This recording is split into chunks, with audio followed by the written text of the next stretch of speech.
kulikuwa na uji, kama kulikuwa na mchele, kama kulikuwa na jenga, ukasi zote. Kwa hiyo sio ndio ukaje sio ndio. Hapo wote mwana hapo bure. Wiki ile ukete kusile jenga. Mwambie hiyo wiki na kuchakula kuna chai. Utile mchele, Hakuna mchele na utile shoro. na hakuna uzi. Bwana asifiwe sana. Amen. Sema ila mamwada Wakati wa Bwana. Bila kwa sababu utamasho mwake moja. Mungu amekupea wakati wao wote. Sasa hiyo wakati wa Bwana. Sasa maisha maya yumo mwaka. Kwa hivyo uchukue hiyo wiki, hizo siku kwa njia ya uzito sana. Kongo wewe mwakuma sio na horo ulito Mungu. Kwa sababu kuna karamu ambayo Mungu ametayarisha. Toto kwenda ilikuwa ya harereye Na umealikwa. na ni wewe tu. Na usikubali ijirudie. Na tukuletea uwezo. Kwa sababu Yesu aliongea akapeana mfano akasema kuna mfalme aliyetayarisha karamu. Yesu na hayaniro kana tukwenda mudhamaki wa thondekete iruga Na akakaribisha watu na akapatia kadi. na itaado na kimahajere kadi. Lakini hakuna aliyekuja. No utilo waliuki. So akaambia wale wa mashemanzi, endeni huko nje kwa mtaa. Akiradwa wera diku fo Tafute mtu yote ambaye anaweza kuja. Musenye mudo wote tule ni Mwambie waje kwa karamu ya Bwana. umera moke ibegele ya Bwana. Bwana asifiwe sana. Amen. So inawezekana wale waliotayarishiwa No koteke aria mathondeke wasifike, mage gukinya. lakini wasiokuwa wametayarishiwa wafike. No aria matathondekeirwo makinye. Mwathani roho. Amen. So itakuwa ni makosa makubwa No koro mahike manene kwa sababu hivyo ndivyo Waisraeli walifanya. tondu nugo Israeli mekire. Walitayarishiwa ufalme Mathondekeirwo thamaki wakaukataa, makiurega. tukaingia ndani. Hizo tukikingira thini. Ingawa ilikuwa mpango ya Mungu tangu mwanzo. Onoko ndiko ni mpango wa Ngai Mungu kumakejeria. hakuwa na mpango wa kuwaondoa. Ngai ndari na mpango wa kumaliza. Alikuwa na mpango wa wao na sisi wote tujumuike pamoja. Ari na mpango ona ithuĩ tukorwo twĩ hamwe. Bwana asifiwe sana. Amen. Lakini wao walikataa kuingia kwa karamu. No nĩ maigana kuingira nyũmba-inĩ Wakakataa lile jiwe lililokuwa limewekwa la pembeni na makĩrega ihiga rĩrĩa rĩaigirwo na likawa kuwa ni jiwe la kuwazana. na rĩkorwo nĩ ihiga rĩa kũmakwa Bwana asifiwe sana. rĩa kũmahinga. Ndio mũndũ ũcio mwanake ili gũtũra nacio, Mwambie chakula kitakuwa nazo, chai gũtũra kuo, chai itakuwa, chai gũtũra kuo, jega itakuwa, no conference no ni watu 26 no conference ya 26 haijatokea. haitajirudia tena. Bwana asifiwe sana. Ya 2026 prayer wa 2026. Kwa hiyo tunaongea mwaka ya 2026. Bwana asifiwe sana. Amen. Haijatokea. Haitajirudia. Kwa hivyo utembee huo wakati Ugo thondeke mahinda macio tufike pale tukinye hau tusikie vile Mungu anavyotaka. tuigwe ũrĩa Ngai arenda. Bwana asifiwe sana. Amen. Leo ndio mwisho wa kutoa pesa za conference. Ũmũthĩ nĩguo mũico wa kũruta mbia cia conference. Kwa hivyo ninaamini kila mmoja wetu amejipanga Ndĩramenya mũko mũitũ nĩabangĩte tuweze kuona wa viongozi, nĩguo tutuge kuona atongoria, tuweze kuona hao tuweze kutoa hiyo pesa yetu, nĩguo tuhote kũruta mbeca citũ. Nimesikia mwaka huu watu wanatoka Uganda wengi sana. Nĩguo mwaka ũyũ andũ nĩmauma Uganda aingĩ, Wanaweza kuwa 30 no makorwo marĩ andũ 30 kwa sababu initially walikuwa 20 kutoka pande ya Wakaka kwenda mpaka na Viguru. makoretwo marĩ 20 kuma kwa Wakaka nginya gwa Ruahaha mpaka na Viguru. mpaka na Viguru. Lakini sasa kuna wengine kutoka Busoga No kwĩna angĩ kuma kũrĩa Busoga 9. 9. So wote ni kama wanakuja 30. Rĩu othe nĩ ta 20 maragĩtwĩka plus 9. 20 plus 9 no 29. Bwana asifiwe sana. Amen. Ukiwa mwenzako muulize, mtu anaweza toka Uganda akuje achukue baraka yako. Polisi kibodo nĩ Uganda kwa oye kĩrathimo gĩaku. Alihe jirindano okay. Na wewe ndio haya tena tikiti. Arehe 5,000 na wewe roka. Bwana asifiwe sana. Amen. Bwana ni roho. Amen. Kazi shie ndio. No kwa hiyo ni solo kwa kile ndio. Muda ile bora kwa klabu ya soka na kile nayo kipo kuteki. Mtu atoke Uganda kuchukue baraka yako na wewe upaki hapa MP. Kila kitu. Na ile walikuwa na Mbaya. wewe. Bwana asifiwe sana. Amen. So kila mmoja wetu lazima tufunge malengo yetu. Mwito na makahija maodo make Tuweze kufika hapa. ndugu tuwe kupata ukinya huko. Tuweze kubarikiwa pamoja. Ndugu turadumuke hamwe. Nafikiria sio kama kuna tangazo lingine. Tubeti yako ni tangazo lingine. Nikusema tu tuendelee kuombea mama. Nikuga turudina mbele ni kuhoera mama Bado hajatoka kwa hospitali. ngali ali na hospitali Lakini kuna uwezekano mkubwa wa kutoka maybe wiki hii. no kwina utekeku munene wa kuma wiki ino. So maombi yetu ndio yatamsaidia Ahoya maitu ni makumuteithia aweze kuondoka, lakini ako na nguvu. no akiri na hinya. I think on Friday alitembea. Friday ni ya yurukina ni akafika kwa mlango na akarudi. Mlango ile na misoka. Na ako na imani kubwa sana. Na witeke mwenye Bwana asifiwe sana. Amen. Ako na ile imani ambayo witeke la mudoge. Ako na ile imani ya juu sana. Bwana asifiwe sana. Amen. Na kwa hivyo tunaamini ya kwamba Mungu atamsaidia. Tunataka yako msaidia Kama Mungu amemsaidia. Na kai nyamo taidia Na jina lake limetukuzwa. Na lipo yake ni kwa baraka. Amen. Amen. Kwa hivyo tuendelee kumuombea. Kwa hiyo tunabeba na kumhoera. Maombi tunayoongea juu ya intercessory ile ya kuzidi kumwambia Bwana. Moyo baya mfurahi kama ya mambo Ile kazi ambayo tumeanzisha wewe waje kuikamilisha. Bwana asifiwe sana. Amen. Mada nyoroko. Kazi ya kumwambia shetani hawezi. Maho ya makora shetani ndio hota. Bwana asifiwe sana. Amen. Na kumkemea kabisa. Na kumkoma mafili. Amen. Amen. Nafikiria Mama Edi hayuko. Wale hawajakuwa wakiona Mama Edi. Wale watakuleto makiona Mama Edi. Najua Mama Edi amekuwa na mama yake kwa muda mrefu. Amekuwa na mama kwa muda mrefu. Amekuwa na yeye kwa muda mrefu sana. Ngoja mati na mama wao. Mwajaye sana na mama yake. Unakwenda kumkilia. Hata kama alimuoa. Bwana asifiwe sana. Amen. Haleluya. Amen. Tulikuwa huko hamwe. Maana tumeishi na yeye hapa pamoja. Bwana asifiwe sana. Amen. Kwa hivyo wanaonana naye kila wiki wanaonana wiki makaria. So wako very close. Makoleto na hapo mmono. Nilipoona anakija mamake anamdai sana. Leo ni yake ukala mamu waka mulia mno. Nimwachilia. Akimrekelea. Nibora wewe ndo maana kuwe. Akamwambia wewe soma kanisa hapo karibu mkoro hamwe. Ndio muweze kuwa pamoja. Bwana asifiwe sana. Amen. Na kwa hivyo pia na yeye anatamani sana kufika. Wanakelea ile mmono ukinya. Hata weekend alikuwa anatamani sana kumwambia hapana. Ona weekend ndio ndio gukare rwasa. Wewe kaka nipo. Aleo kale hapo. Bwana asifiwe sana. Amen. Kuna wiki tulikuja hapa na yeye. Kuna wiki moja tutafanya shughuli kidogo lakini agisi ndio maweka tunaingia naona. Alipopigia mama yake kumwambia sasa sitaweza kufika akamwona Asha. Aliamua sitaweza kufika kimarasa na mwaka wake. Tukabadilisha bao tukakimbia haraka. Mageseje maulu ndio magetengera tukaona tumwachilie. Makiona ndio kama mletegelia. Ndio pia na moyo pamoja. Ndio mbekera na hinya hamwe. Bwana asifiwe sana. Amen.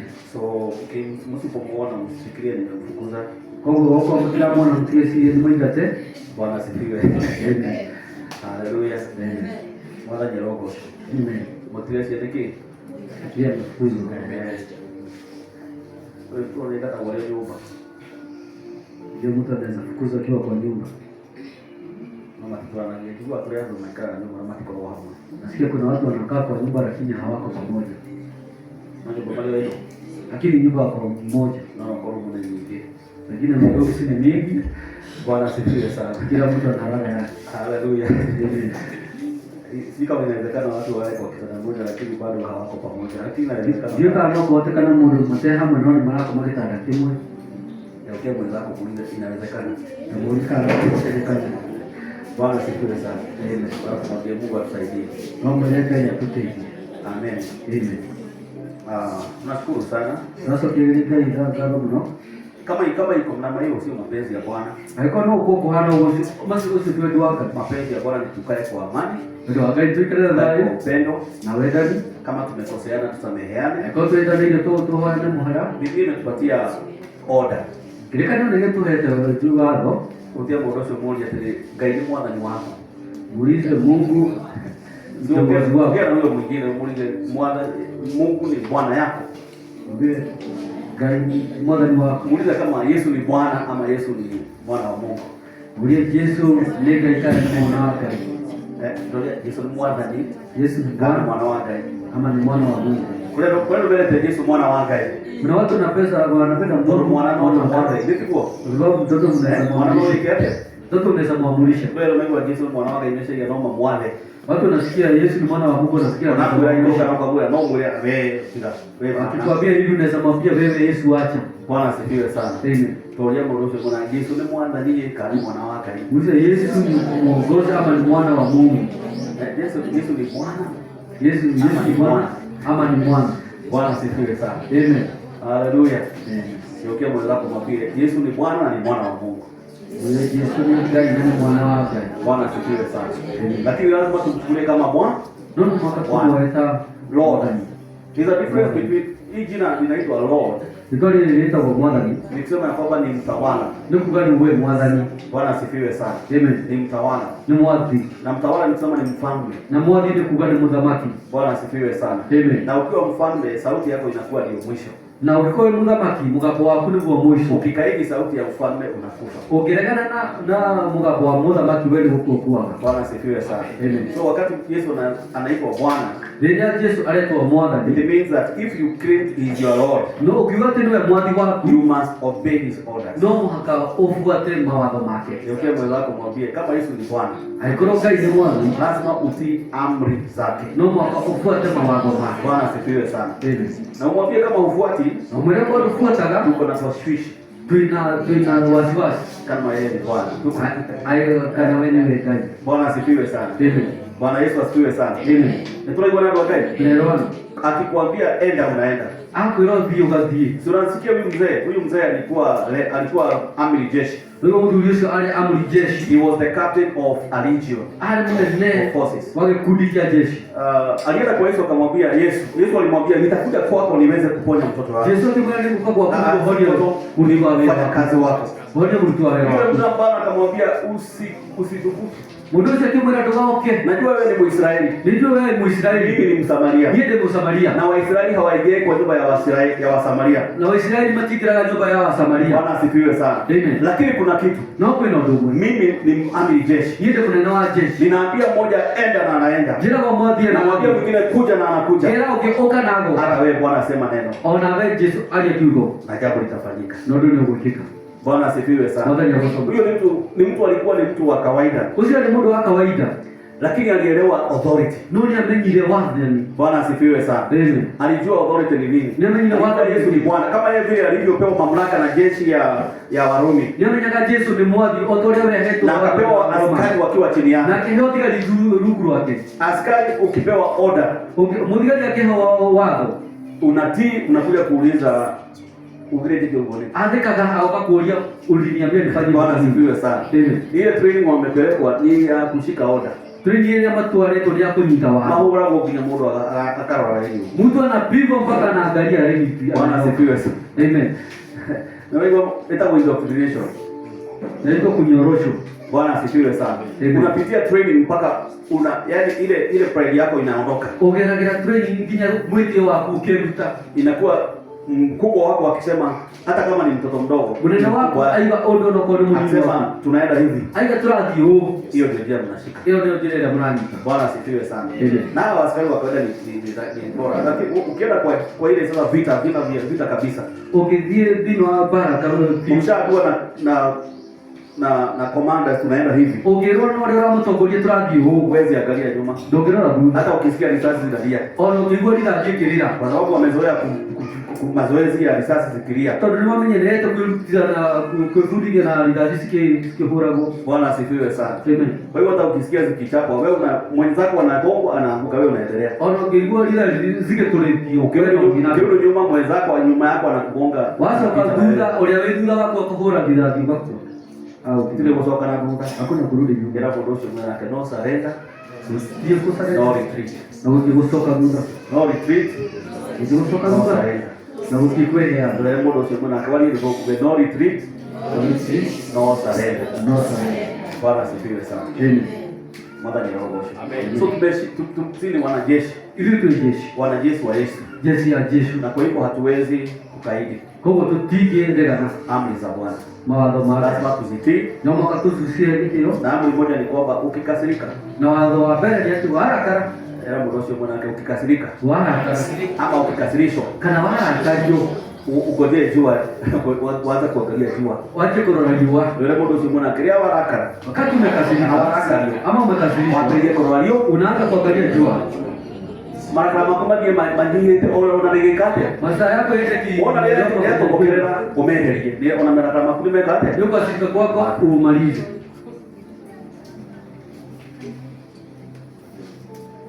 ndio mtu simuna kama liwali ya kuberekera mwambie unajua hata hasira yako inaenda ona mara kama kama ndio order ya Yesu usilungo hapo wa Yesu do not let your anger dukaneke mara kama ku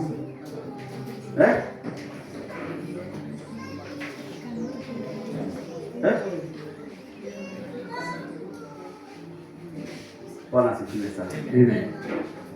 Wala ya roho mwisho. Amen. Tukaleke maana kana makumeke hata. Takiria hasira zako. Hawa watu bakirahe ta Mungu.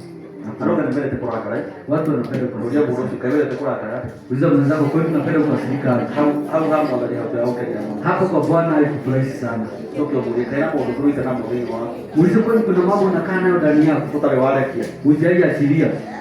Wewe ndio keheti Mungu. Mwambie umekosea sana. Wewe Yesu akisokara hichi. Mwambie Yesu akirudi saa hii. Ndio ingeroga. Wewe labda uhurumiwe. Bwana asifiwe sana. Amen. Haleluya. Amen. Solomon umeona hiyo andiko? Ephesians 4.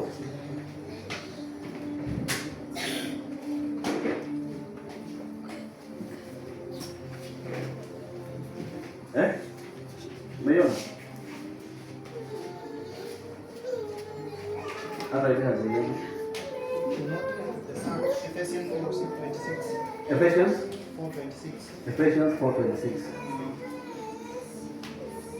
Efeso nyumba ya 1:26. Kwa mbele na iko. Do not let the sun go down when you are still angry. Do not let the sun go down when you are still angry. Kwa hiyo kama na iko. Bwana karani. Mwemenya derei.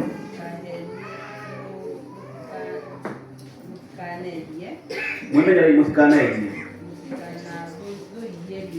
Mutikanazo ijerio wa murakaye. Ndio modo sio mwana kumwe. Uza Bwana ukikasirika Uimenye ndokehi. ujiangalie usifanye dhambi. Bwana asifiwe sana. Amen. Ndokanareke mara kana makumeke ate. Usikubali kukasirika. Madoidie. Ifanye jua Ndio modo sio mwana yake. Tamuudie. Tamuudie no. Unapitikia na Mungu. Uone nacho kwa mkunya halini. Ndio leo basi. Mchune kidogo, umepewa ruhusa. Bwana asifiwe sana. Amen. Bwana Yesu asifiwe sana. Amen. So Biblia inatuambia tukasirike. Kirika ndio tikile turakare. Lakini siku moja peke yake No mwe nyoma peke yake. Ukira karapo dina sara kwa ile. Ukikasirika hali mwenye wikate. Ukikasirika jioni umepewa 1 hour ya kukasirika. Ya ukora karabia yule kiate. Mpaka jua itue. Kuma ukende. Kutoka hapo ufurahie. Ndio maana kama ukende Uweke hasira chini na kukasirika ufurahie. Bwana asifiwe sana. Amen. Kuko kwa na maudhui yetu ndio wako yako. Kama kuna mambo ya kukasirika umeweka ndani ya roho yako. Bwana asifiwe sana. Amen.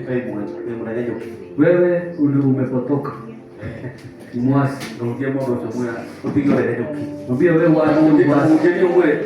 Upigio ile ndio. Mwambie uache uasi. Bwana asifiwe sana. Amen. Haleluya. Amen. Bwana Yesu asifiwe. Amen. Kama unaniona nipungie mkono. Haiko nani anaje wewe? Wewe mwana Yesu. Kama Bwana Yesu. Kumo mote. Uanze usikie leo. Ndio ndio mwana mote. Dhambi yote nimefanya Ndio akuiga marakara. kwa sababu ya kuweka hasira Akili yangu kwa kwaliwa. zaidi ya kutua kwa jua. Ndio wali tolea Yesu. Ndio katika jina la Yesu. Amen. Amen. Ni kumo mote no hero. No Kwa kumo siku ya leo umesamehewa, lakini kuanzia kesho Dawa ya wala ya marakara. Kaya ndio alisema tano. nimesema ukirudisha kukasirika Mungu anakunyorosha Ndio kidogo. mambo yote na wewe. Hii yote umeondolewa. Bwana asifiwe. Amen. Si ungeukie mwenzako kumwambia mwenye madendele nimeka hapa. Na pia mwenzako kukasirika kwa kitabu hiyo Ndio imeondoka. hiyo So we are now starting on a clean slate. Mtu aje karatasi kiero. Bwana asifiwe sana. Amen. Tukadeke media mazima weka hapa. Usiandike Mambo raka. hasira zingine hapa. Bwana asifiwe sana. Amen. Hallelujah. Amen. Tulikuwa Biblia hata tusikenge. Huko mtu akiranilia marakara ni kaje. Biblia inatuambia tusifanye dhambi. Kwa hivyo tukiralisha kukasirika tunafanya dhambi. Bwana asifiwe sana. Amen. So yale mambo ambayo yamefanya ukasirike. Mbona watu urakare Yopela new page. Uhigurete hivi. Sleep light. Ndio page mwana ukome muhudhu. Urare kama umefurahia. Hapo ndio mwana ukome weke. Urare kama umefurahia. Kiwa mwepesi. Watu wa Roho Mtakatifu wanajua sana. Wewe unataka umekasirika, ndio ile urakarete. Nyoko inaachiliwa. Nyoko ile kagere. Nyoko inaachiliwa. Nyoko ile kagere. Na inafanya stomach ulcer zikue. Nikio ukakorona hiyo sia. Ukiona watu shida yao ni tumbo kila siku. Ukiwa mundu ati nida kila nida ni kurakara. Ndio mundu sio mwana yake mure dan kirado kile marakara. Mwambie tumbo inaharibiwa kwa sababu ya kukasirika. Bwana asifiwe sana. Amen. Sababu mara umekasirika. Tunakwambia kuraka lu. Bwana asifiwe sana. Amen. Sasa nyongo inazidi inaendelea kuachiliwe. Mesia magazi tabrete. Mundu mko yale hata. Mesia kumaka ile bado unaendelea kukua. Nyongo inaachiliwa na nyongo inaendelea hakuna kitu kwa tu. Na utina kidoda. Wadaja roho. Bwana Yesu asifiwe. Ila mundu sio kumuna ndamu kaleke. Ndio mwenzako siku ya leo nimeokoka tena. Ndio sawa kwa karama. Sitakuwa na kasirika hiyo kukasirika. Bwana asifiwe sana. Amen. Ndio mundu sio mwana yake tukome tu yako. Ndio tulale tukiwa wepesi. Bwana asifiwe sana. Amen. Tukome tu yake. Tulale tukiwa wepesi. Ndiko. Tukome tu yako. Tulale tukiwa wepesi. Tunajiswa kwa tukuru tu yake. Hata Yesu alikuja usiku tukaenda. Sio mundu sio mwana yake mwe. Yesu hadi kwa tukuru. Na wewe yake. Yesu alikuja usiku na isaenda. Wewe muhogo Ukiwa mwepesi. Wewe muhogo ukiwa mwepesi. Bwana asifiwe sana. Amen. Hivyo ndivyo Mungu anataka kila wakati. Uko ndivyo kaja leta tusameheane makosa yetu. Tuhanele meria mai. Yesu naye atusamehe. Na kwa Yesu na yake. Kwa sababu katika dunia hii lazima utakosewa. Todo dhino no mwako hete lazima utakoseana. Ona wewe no mwako heta nini. Kwa hivyo tuwe wepesi wa kusameheana. Mungu tukoro ahozo ako hanira na kuuliza msamaha. Na kuhoya au kuna mtu akisema maneno ambayo huwa ni na uzito mkubwa. Mwa siku hizo siko na ulito mnene. Ni ndio kusema sorry. Nikiko ya kuwa johera ama pole.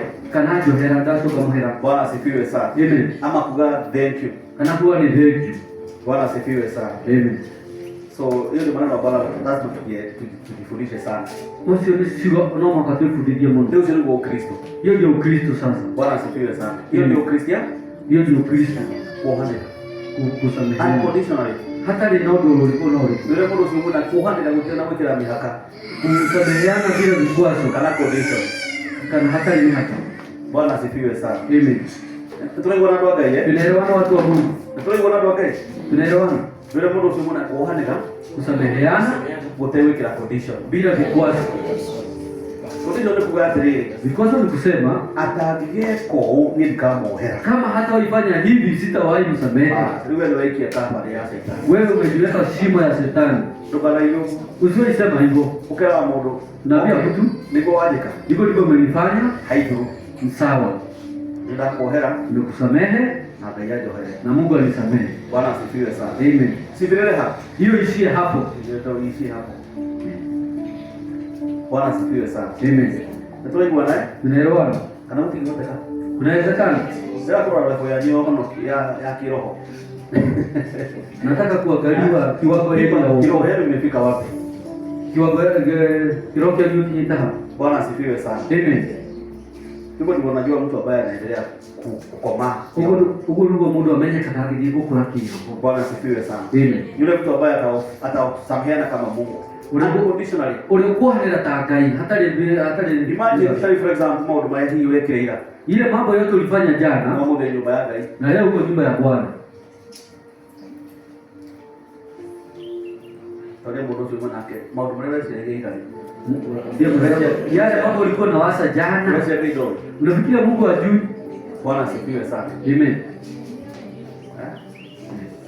Na mtu yule weke ndio hapa. Na kuna kitu umefanya wewe ndio wewe naona. Usifikiria kuona. Sio kwa letu ile ndio kate. Ndio wenye alijifanya acha kuona. Bwana asifiwe sana. Amen. Akakusamehea.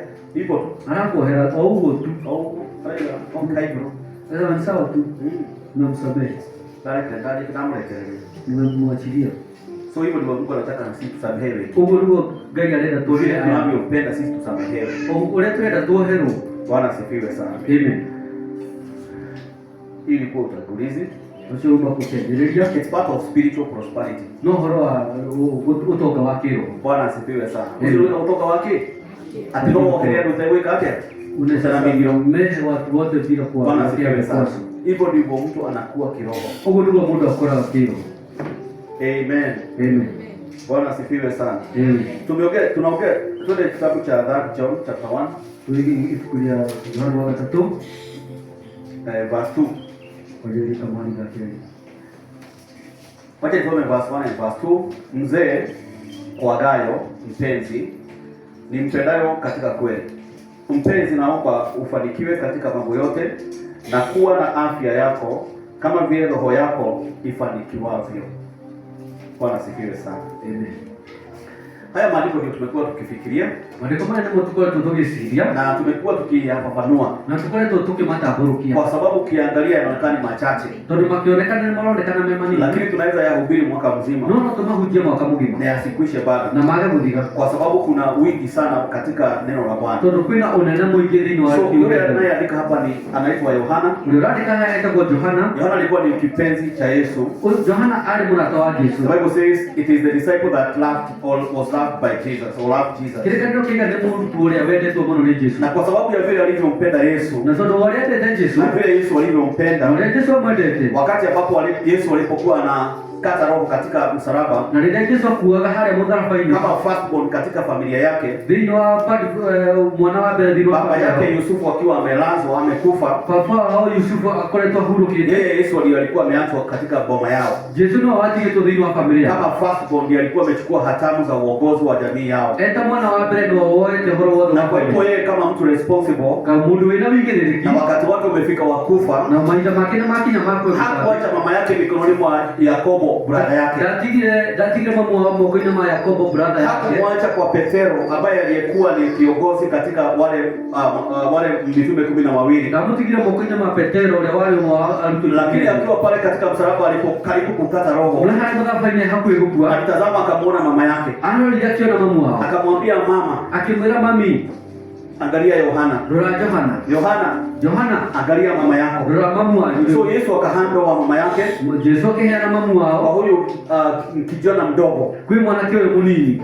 Biblia inasema ya kwamba hakuwa mzee, alikuwa mtu ambaye hajafikisha miaka 30. Kile kama kinga ali mudo munini kati ya miaka 30. But because they loved Jesus so much, they loved each other so much. Noto ndio dita muno. Yesu akaona akawa safe. Yesu akigwa ena dhayo kumpatia mama yake kuheana mamu wao kwa Yohana. Kwa Yohana. Bwana asifiwe sana. So he's called the beloved disciple. Eta kwa mtu ya mwende muno. Na huyu the beloved disciple. Wewe mtu wa mwende muno katika kuendelea kukua kiimani, akidina benda ukora ke akawa mzee, alipeka mudhuri. Na tunasikia Biblia inasema kwamba mzee nikio kile kaja kaika mudhuri kwa Gayo. Agayo. Kwa Gayo. Gayo. Yaani ni mzee anaandikia Gayo. Gayo ni mzee wa kanisa. Gayo ni mudhuri wa kanisa. Anamuita mpenzi. Mwita mwendwa. Ni mpendaye. Ni mwendete katika kweli. Dini wa umma. So akaendelea kuonyesha upendo wake kwa Gayo. Akidina mbele kwa nini wenda wake mzee wa kanisa. Mudhuri wa kanisa. Sasa anajiita mzee. Ndio anaita mudhuri. Bwana asifiwe sana. Amen. Kwa hivyo labda alikuwa ameendelea kimiaka. Toko ni akidina mbele kimiaka. Kwa hili jina mzee ukiangalia kwa kizungu inasema pastor. No, litole ile mudhuri ukirora pastor. Ama elder. Kana mudhuri wa kanisa. Bwana asifiwe sana. Amen. So anamwambia na tamani sana. Akamwendea ile ya Mungu. Na ninaomba sana. Na ninaomba ya Mungu ufanikiwe katika mambo yote. Usiideke dini wa mambo yote. Na uwe na afya yako. Na ukorona udima wako kama vile roho yako inavyofanikiwa. Utoa roho wako ula dinabele. Bwana asifiwe sana. Amen. Hallelujah. Amen. Na tumekuwa tukisema kwamba ni mapenzi ya Bwana. Na tugete ni wendo wa Gai. Sisi ambao tunayompenda Yesu. Sisi tunayompenda Yesu. Tufanikiwe. Tutaideke. Bwana asifiwe sana. Amen. Ni mapenzi ya Bwana. Ni wendo wa Gai. Ufanikiwe. Utaideke. Ni mapenzi ya Bwana. Ni wendo wa Gai. Ufanikiwe. Utaideke. Bwana Yesu asifiwe sana. Amen. Geuke mwenzako mwambie ni mapenzi ya Mungu. Ayo ndio wendo wa Gai. Ufanikiwe. Utaideke. Upanuke. Uarame. Ndio mbona usimuona akifanya ndio wakae uherebe. Pia mwenzako ni mapenzi ya Mungu upanuke. Bwana asifiwe sana. Amen. Hayo ndio mapenzi ya Bwana. Usi ni wendo wa Gai. Na Biblia inasema ya kwamba vile padri na tuwe na afya. Na tuko na udima wa mwili. The second thing ni tufanikiwe katika mambo yote. Ndio akere tu tindike dini wa mambo yote. Na pia katika afya. Na dini wa udima wa mwili. Bwana asifiwe sana. Na katika roho. Na dini wa. So hili andiko limeongea juu ya mambo mengi. Maandiko haya andiko hili tuoroa mambo mengi. Tukasema ile prosperity ambayo Mungu anatamani kwa maisha yetu. Tukaja atutogoleka ya already dini wa mitolera itu. Ni mara 5. Ni maita matano. Tumeshaongea juu ya spiritual prosperity. Twende tuoroa utogo wake in our spirit. Dini wa roho. Our spirits must be strong. Roho tunao makati sikosi na We hiyo. must know God. No mwaka tumenye Ngai. We must have a vibrant relationship with No God. mwaka tuko na ugwatano And jega we must Ngai. grow in Christian character. Na no mwaka tuko na mituwa ya Ngai. Bwana asifiwe sana. Bwana ndio gosomo. Na hiyo inaonekana kwa sababu ya amani tulio nayo. Na uhoro tu hutaka todo wa Inajulikana kwa sababu ya furaha tulio nayo. na gikeno kiria twina kio. Inajulikana kwa sababu ya righteousness tulio Na nayo. uthigu uria twina guo. Righteousness ni kusema ni kufanya right things. Uthigu ndio kuona gwika maundu So uria when you say wageri. somebody is righteous, Tukiuga mundu ni muthigu, it is somebody who is doing the right ni things. mundu ureka maundu maria uria If you kwageri. are doing the wrong things, Aikorwo reka maundu you moru. cannot be righteous. Tukikorwo mundu muthigu. Bwana asifiwe sana. Amen. So it is right living. Ni guikara na njira cia uthigu. It's a deep fellowship together with God. Ni gukorwo na ngwataniro njega Na na sisi Ngai. tukaongea juu ya mental and emotional Na prosperity. tukiaria utonga wa ngoro, Tukaongea juu ya the soul. tukiaria uhoro wa ngoro. Because ukiangalia First Thessalonians Ngira First Thessalonians chapter 5 verse 23. chapter 5 Ishughulana mwenye watu 23. sijige idano kama wali kasko digrii. Ega atiriri. Nasema hivi, I wish above all things that you may prosper and be may the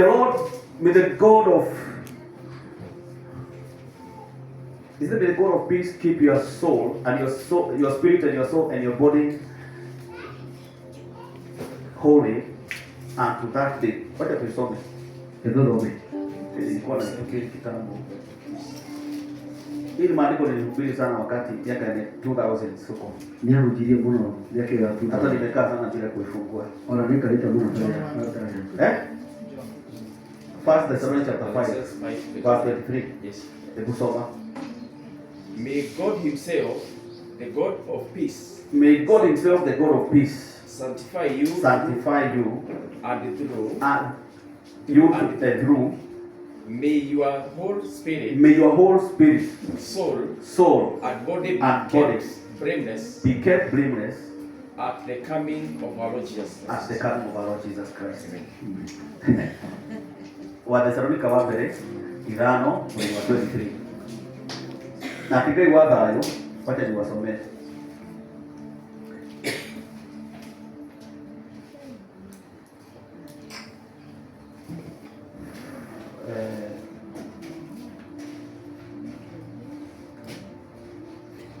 Ile maandiko nilihubiri sana miaka ya kitambo, maandiko yakirie muno miaka ya tene. lakini naona nitarudi hapa tena. Niona ngucoka hutuli. Ngewe mwene o Ngai wa thayũ aromutheria o kũna na mo roho manyu na ngoro cianyu ona mĩĩrĩ yanyu ĩroikaragio ĩtarĩ na ũcuke hĩndĩ ĩrĩa Mwathani witũ Jesũ Kristo agacoka. Bwana asifiwe sana. Amen. Ila mũndũ ũcio mwanake na mo roho manyu. Pia mwenzako nao roho zako So the Bible says and your spirit, na marhoma na ngoro cianyu, the soul, na krosia and your na mĩĩrĩ yanyu, the body. na mili yenu. Mtu anakuwa na 3 parts. Muda kwa wana ndatu. Bwana asifiwe sana. Amen. They interdependent, they are connected. No kwa sikoro si hamu si internet. So mtu ni roho. Muda ni roho. Nikiwa mundu akwa makaiga nyarabatire. Hadi unasikia mtu akisema amekufa kama alienda. Lakini mwili iko pale tu melala. No mwili ulio mahali ukomea. Na mwenyelisha kwa mchanga. Natoka sokia tirini. Lakini mtu ameshatoka. No muda ni alidie. Kwa sababu wakati Mungu alipoumba Adam, mtodole yake au bila Adam aliumba kimwili. Au bila kimwili. Lakini akapuliza. No akiruhereria. And the man became a living soul. Na mundu alituika roho uwele. The living soul. Roho yeye Ndio pati na kuwa na soul na spirit. Oyo eno hana Kwa sababu the breath of God, ile pumzi ya Mungu. Todo roho Ilileta uhai katika mwanadamu. Leta moyo mundu. Bwana Yesu asifiwe sana. Amen. So Mungu anataka ya kwamba the spirit, the soul and the body they be blameless. Gani aleta mwili, roho na ngoro sikoro sitari no shuke. Bwana asifiwe sana. Amen. Ndio modo usomwe na tungure mwili Mwambie roho na ngoro na roho sio shuke. ikose Bwana asifiwe sana. be blameless. Tugekie mwenzako mwambie hii mwili Uwe mwili ni hekalu ya Roho Mtakatifu. bila kile ya roho mtakatifu. Usichanganye. Tukaambisakani. Bwana asifiwe sana. Amen. Hallelujah. Amen. Bwana asifiwe sana. Amen. So leo tunaongea juu ya the soul last Sunday. Ndio kitoa ndio horo wa Tukasema juu ya the will, ndio horo wa the emotions emotion and the mind. na meciria. Tukasema mawazo yako Tukiiga meciria maku lazima yafikirie vizuri. no maka meciria wewe. Emotions zako Mewigwi maku. na ndio kwa sababu ndio bako kuinsist wa emotions. Leo tumeongea mambo ya mewigwi. Bwana asifiwe sana. Amen. Na jambo moja nimeongea sana juu ya emotions inaitwa anger. Udu munene ndari okoro wa mewigwi kurakara. Toiga dukarareke mara kana makumeke hata. Tukasema emotions. Kubadilisha hasira zako zile. Emotions ndio tumeongea kwa koma. Mewigwi no matoma ya safari uende kwa shetani. Bwana asifiwe sana. Amen. Na ndio Mungu anasema udukarareke mara kana makumana nireje. Ndio Mungu anasema emotions. Usiache hasira zako zilale. Bwana, it is part of us. Na kile gatri mwana akara. Ndio noge muri akara. Mungu anasema usikasirika. It is our humanity. Ndio ndio ndege vitu. Bwana asifiwe sana. Amen. Ukiakura akara usiona nina. Kama ukasiriki wewe uko na shida. Gogoveruhe unadogera akara. Ukipigwa kofi usikasiriki. Ihati unadogera akara. Unapigwa teke na ukasiriki. Hapo ndio namesha matendo. Lazima ukuwe na mawazo ambayo si timamu. Unafikiwa bulimi kwa nini? Ndio kama hapo. Hata ukichukua buzi boke sina kipia. Unakulia na emotions. Hata buzi iko na ona nyazo. Nikana ona taruku yako. Daki de kumushi. Yoga yoga ndio ndio na kama wewe ndiko kweli. Kuna venye ubaya yake akiangalia inajua huyu sitakaribia. Bwana asifiwe. Analia kama emotions ziko na tije. Inaangalia. Na wewe ndio ingeni ona ni hapo kuruka. Lakini kuna venye anaisaidia iache kuruka. Bwana asifiwe sana. Amen. Nikitaka kuzicontrol na tumia emotions. Agenda kusi ya arora kama. Bwana asifiwe sana. Amen. Nikitaka kucontrol nyauna kuliko yake emotions. Agenda kusi ya arora ndio kwenda ndo kuna vile anaongea zinakimbia. Bwana asifiwe sana. Amen. Tunataka ukana nje kitabu. Anaweza kuja amevaa suti. Oya bila tanga okay kiate. Bila imeshinda huko kiruka na matope ikuje mrukie. Hakuna zikate pesa nyingi. Kuosha suti ni pesa mingi. Magana matano. Ni 500. Ikioke kutakatange ile matano titunyuru ya kuhutia. Ikuje ikurukie hivi alafu 500 yeye wakosha. Hiyo ni kazi gani? Ndio bila ihara de wewe. Ikiwa pale yabio wewe. Bwana asifiwe sana. Pale Jana kuraya. Pale jalili. Nilisha kutiko matano. Hiyo salamu yako itatoka 500. Bwana asifiwe sana. Amen. Na tulai bwana. Yes. So emotions mewigwi ndio tukaongelea juu tumetake time leo kuongea tu emotions. Poya kahita kwa ile yoroto. So that you control your emotions. Emotions era moroso mwana ke mewigwi mako. Mewigwi ya. Ndio moroso emotions. Ajana moroso emotions. Sema za emotions. Warakara. Wakati umefurahia. Those are called emotions. Hizo zinaitwa kwa mewigwi. Part of us. Kwa kama hiyo ni kitu wezi odon. Hizo ni basi ndio utakevu kia. Unaongeonoka hata ndio yako na emotions. Hata ukiokoka aje lazima ukue na hiyo. Biblia inasema kwa to control our emotions. Biblia inasema emotions will be pure. Mewigwi maito makoro me mazero. Bwana asifiwe sana. Amen. Emotions will be pure. Makoro me mazero. Ndio moroso mara maiwi makoma me mazero. Mwisho zako sikuwe sawa. Ndio anataka kuga mondoro hiyo. Sio tu kikasirika unapiga mtu kwa. Bwana asifiwe sana. Amen. Ndio mambo ndio kama wadi mwana wao. Hapo umeenda jingine. Baba je roho. Amen. Tunapo kweli. Tuko tayari? Kwa pamoja. Akaja moto shambani akamulie. Kweli takuoroje. Ndio mwanzo kwa polisi. Anapigwa kofi hivi. Bwana asifiwe sana. Amen. Amen. Sababu na hapo kwa nini ungeenda? Mwende kuhoroki. Hata wengine tulisitwa na masomo ya kupigwa kofi. Yaani msema mtu yuko control emotion. Juu ya watu wenye wajui ku control. Mwalimu anataka urata za kuiji. Mwalimu anakupiga Mauta mapote. Kwa hiyo maana ataka mapote somo. Na kule ni kutunga nania. Kuna walimu tunasemaga fulani huyu alikuwa mbaya zaidi. Yaani ni mtu mkubwa lakini hajui control. Ni mundu munene ndio kukorora akikasirika wanaelewa tu gidara akara na biaga watu mimi nikikasirika mimi naweza fanya jambo onje kiodo mungu naweza jambo fanya jambo baya. Bwana asifiwe sana. Amen. Ndio ukiona kwa ubale huo ukiokoka usemange hivyo wewe uko na shida. Ndio mruhusu mwana unawana akara hata kama umekasirika maana kama watu wale usiachilie hasira zako zikupeleke kwenye dhambi. Bwana asifiwe sana. Amen. So hii kitu tuliongelea sana Sunday. Maana kama utoli ndio mno sana emotions. Mama wewe emotional prosperity inasema control your maybe mahu ukamadha. Emotional prosperity means you control your mind. Kutoka mewindu makure kati uka control message ya makure resi. Bwana asifiwe sana. Kwanza message. Bwana jarobo. Bwana Yesu asifiwe. Bwana asifiwe sana. Amen. Nataka tusikizane. Ndio tuingizanie. Kama kuna kitu Mungu alikubariki nacho cha maana, Alipokwenda kidogo aturatumira na kiukia bata. gitagwo mind. Ndio gomesiria. Era mundu ucio wina meciria. Mawazo. Hiyo ni baraka kubwa sana ambayo Mungu alitupatia. Kile kile alichokieleza imani hapo hivi. Hii mawazo unaona tukiwa nayo, Mesiria maya ona atwina mo. ndio baraka kubwa ambayo Mungu anatupatia. Ndio kile alichokieleza kile gaya It tori. is what distinguishes us from animals. Kile kile tutigitha kona ya idue na nyamu. Buti ikiwekwa pale, Oyekiigwa na haya wewe uwekwe hapa, na weigwa haha wacha nitumie buti, niseme chimpanzee, tukiuge ndugu na wewe uwekwe pale, na weigwa haya. kile kitu tunatoa uitano huko. Kile kitu inawezafanya tusikuite chimpanzee Chimpanzee makume iko kila mahali. kwa sababu mawazo yako iko juu kuliko ya chimpanzee. Bwana sifiwe sana. Amen. Nasema chimpanzee kwa sababu na chimpanzee iko na almost 97% ya mawazo ya binadamu. Ndaiga ndugu todo ndugu ina mesiria mrogo kenda. Buti iko chini sana. Lakini chimpanzee Bulie de mono. iko almost 90. No iguru. Ya vile Afuri na vile Mungu anavyo, yaani vile mtu alivyo. Ulia mundu hana. But we are different from it. No tu mugaro nayo. Bwana sifiwe sana. Amen. Because of both our spirit Nitodo wa roho and mtu the mind. na mesiria bwana. Mwana nyerogo osho. Wada nyongozo. Tutoi kuna roho gani? Tunaelewa. Bwana sifiwe sana. Amen. Hallelujah. Amen.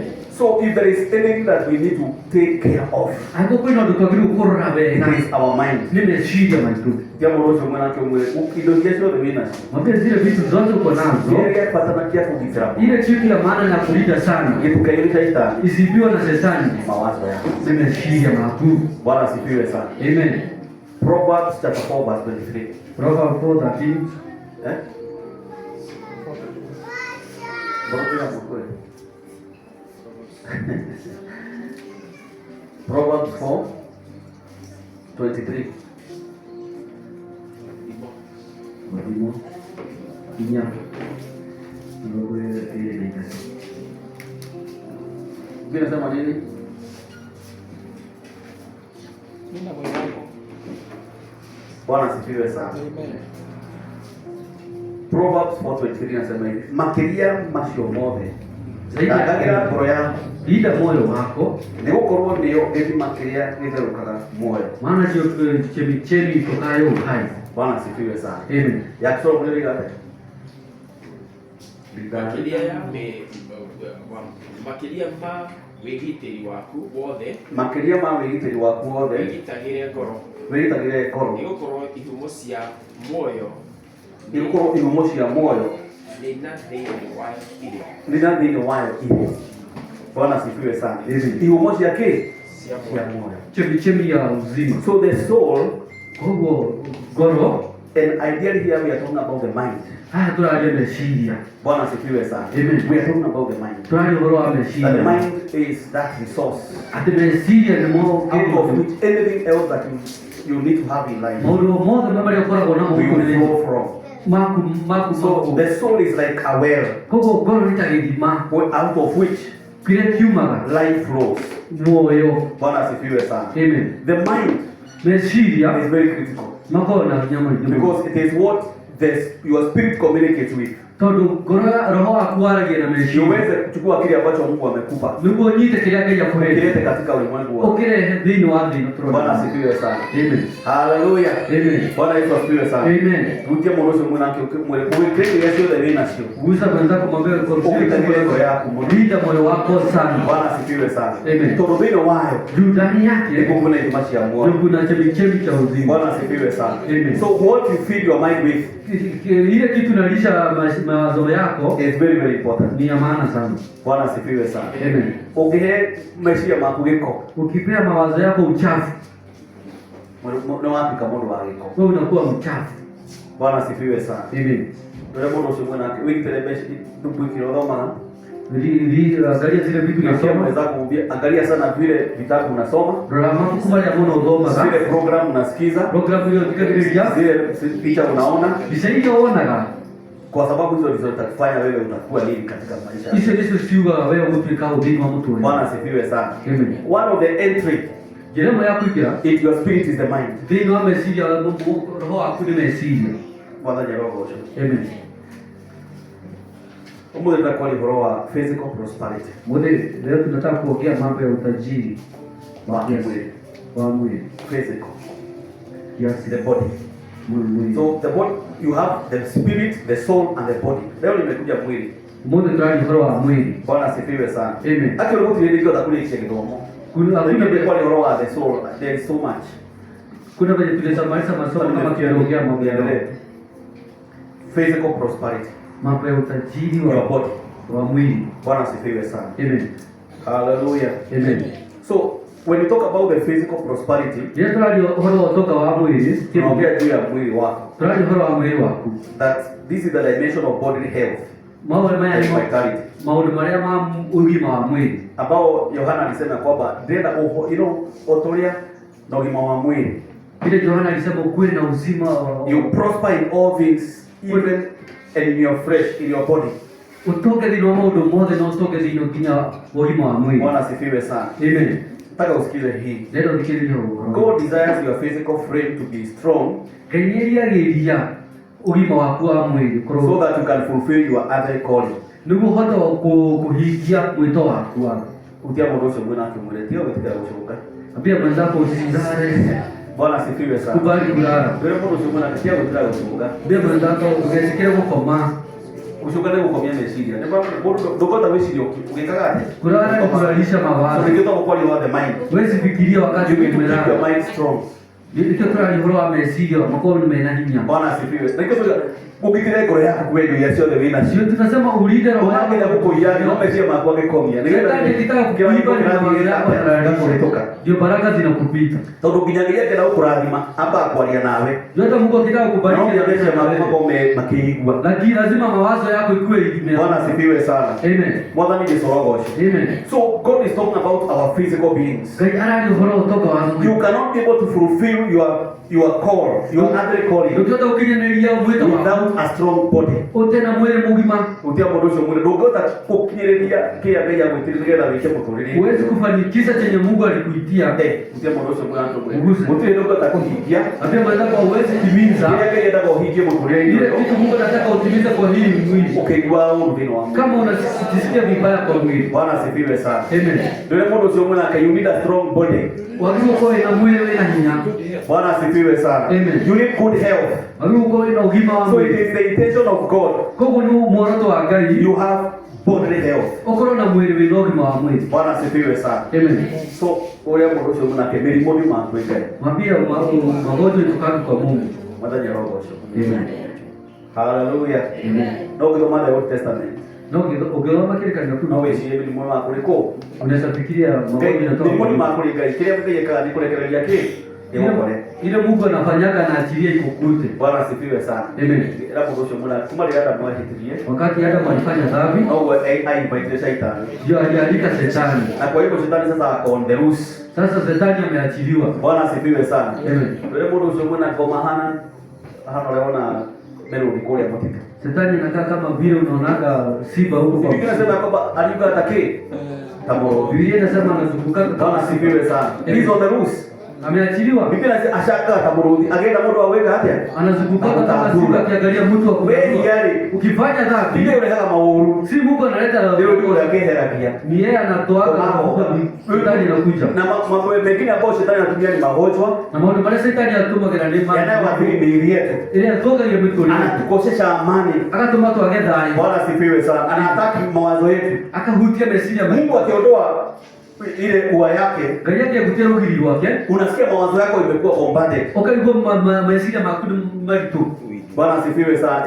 Inaanza kupigwa. Ukaigwa mesia makudu maji. Unasikia habari kutoka pande hii. Unasikia habari kutoka. Wakati Ayubu aliondolewa ukuta. Biblia inasema akakaa hivi akasikia habari.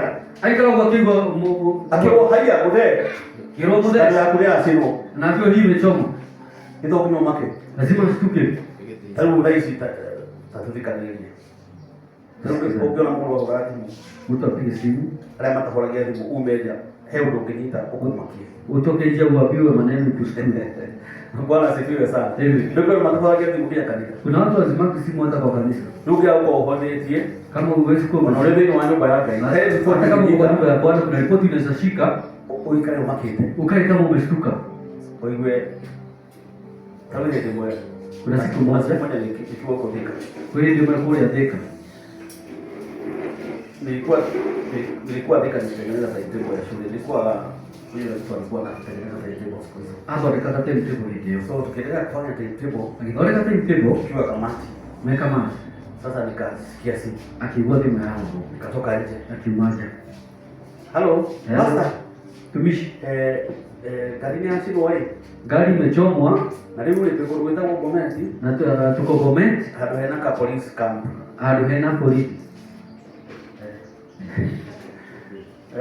Bwana asifiwe sana. Amen. Tolia mdoso mwanake ukigugu ukikate. Ukisikia hivyo nitasema hivyo. Wewe ukisikia hivyo utafanya nini? Ukigugu ukikate. Na kuga haleluya. Unasema haleluya tena. Tuwekee mwenzako ujiulize utasema haleluya. Unasema haleluya tena. Bwana asifiwe sana. Amen. Hiyo ni mambo ukiyashika Basi ni mambo wa manyi tena. yanatikiza moyo. Dhiki ya bora. Bwana asifiwe sana. Yanatikiza maisha. Dhiki ya kinyamotole. So ukisikia hivyo Aiwo unajiuliza okay yolia. kwani imekuaje? Kwa hamekati. Bwana asifiwe sana. Amen. Hata kama utarudi uendelee na kazi, Onoko sokotina mawazo yako yatakuwa bado yanaendelea. Messi ya makumati huko roho hai. Bwana asifiwe sana. Amen. Mwadhani Jesorogo. Amen.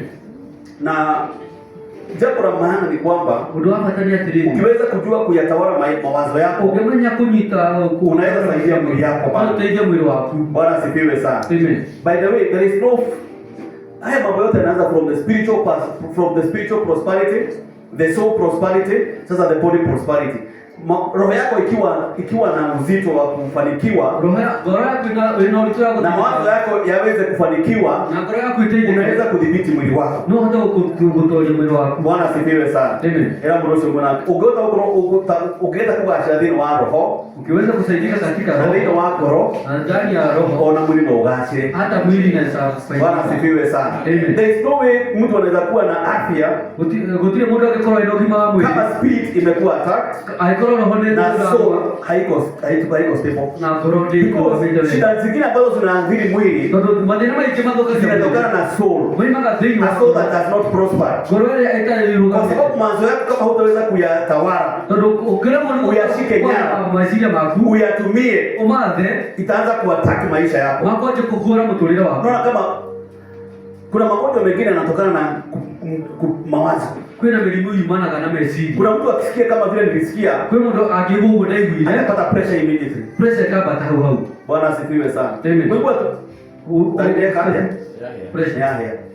Kwa hivyo ndio vijana, for example, Kuna mtu anaendaka amekuwa akienda kazi kwa muda mrefu. akajiwera kwa Mmoja anakuta barua kwa meza. Mwenye mawako marua mbele Inamwambia kama makamwira kumo mudi kuanzia leo nikosoke gazo kwa mtu ambaye kero tulito tumeshukuru kwa hiyo miaka umekuwa ukifanya kazi. Ndio ule. Lakini sasa Service hizi ya kutrasfer tariki. Hatutaki kazi yako tena. Na gaya kula. Hata nyumbani kwa amani na Mungu akubariki. Bwana asifiwe sana. Amen. Kuna mtu akisikia hiyo akipata barua kama ile, Kwa hiyo ndio marua tamasio mawazo yanakuwa basak, yanaruka. Imesija makaroga. Kabla kwa hapo Unaanza kushtuka. Bwana asifiwe sana. Bwana asifiwe sana. Amen. Mtu akipata barua hiyo unasikia choo inaanza kuja, unasikia ametekebea kwa choo. Hata mara tamasio. Anaenda mara tano. Kaja kuilenga kaja kusweti. Joteso inatoka. Zingine kaima. Anatoa koti. Kaluta igoti. Kaja kuilenga. Anaanza kuongea. Kaja kuaga. Kaja. Olinege hapo. Wakati ameingia pompo, Arako ni walitekea hakika nyo. alikuwa amemaliza mtihani. Mungu viate. Ndio sasa Mungu manado. atasoma na nini? Gai. Mungu. Bwana asifiwe sana. Amen. Tutie mundu usimu na kugure ni ukufatara kubashira. Pia mweza kutafaa kufanikiwa. Bwana asifiwe sana. Amen. Ndio mundu tunafatara kubashira. Unafaa kufanikiwa.